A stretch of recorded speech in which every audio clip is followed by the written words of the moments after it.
ఎవరు ఎక్కడ ఉండి ఎంత కృతజ్ఞతతో బతికినవాడు కానివ్వండి, ఎప్పుడూ ఆయన పేరెత్తనివాడు కానివ్వండి,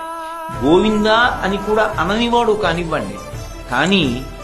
కష్టం వచ్చినప్పుడు ఒక్కసారి ఆయన్ని తలుచుకున్నాడు అనుకోండి, అంతే,